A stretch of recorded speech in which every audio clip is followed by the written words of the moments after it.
Welcome to Gear Talk number 12. Today I'm going to talk about one of my heroes. Again, it's a guitar player who was really famous in the late 60s, early 70s. Some of you might have guessed it already. I'm talking about Alvin Lee. Especially I'm going to talk a bit about a live record they did in the 70s called Recorded Live. It was an important record for me. It taught me a lot, and I'm going to tell you what it taught me. And I'm going to talk about this beautiful guitar here. It's a special guitar. I'll talk about it later. Thanks again for watching. Hope this is helpful or fun to watch or inspirational or whatever. So first we're going to talk about the guitar.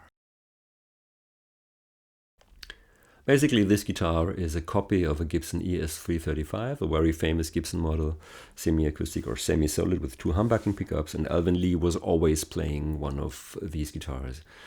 So he is really connected with the sound of an ES335. This guitar is built by Tom Launard, a famous luthier, famous German luthier who died about 4 years ago, I think. He made different kinds of guitars, like really expensive ones, great guitars. This is like a rather cheap guitar, very affordable, but still plays awesome, sounds great.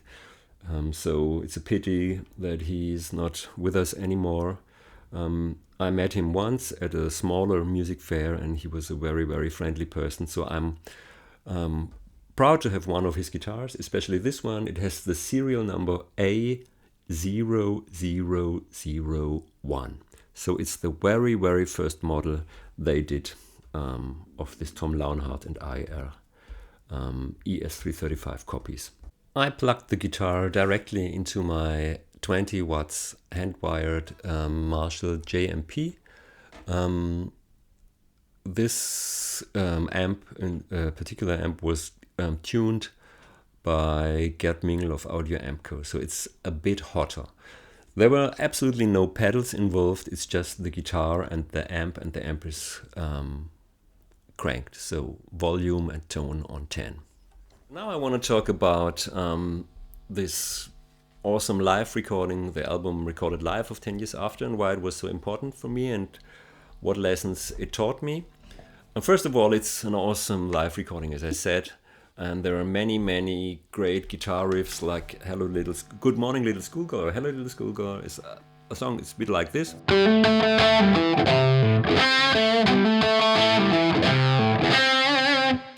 So if you know your first few pentatonic scales, it's really easy to jam along to these songs, and it's great to work on your improvising,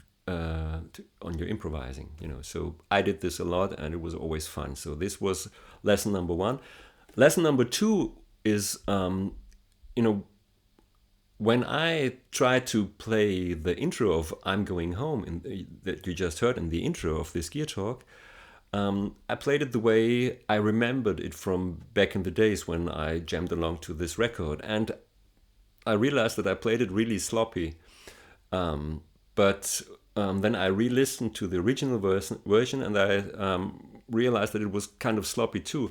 So I decided not to worry too much and to live with the sloppiness of my playing, And this is something that was quite common back in these days, It was all about the energy and the moment, and not so much about being, accurate and like perfect in time and pitch and whatever. So there was a bigger acceptance for being sloppy. We are all humans. We do mistakes. Sometimes mistakes are fun to listen to as well.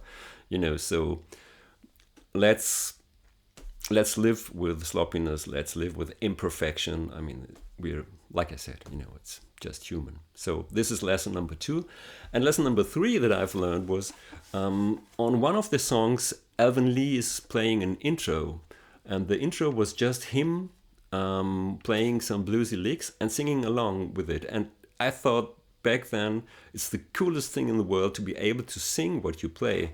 So when I, sometimes I went down to my rehearsal place in the cellar of my parents' house, and I tried to do the same thing. I set up a microphone and I played my few bluesy licks and I tried to sing them.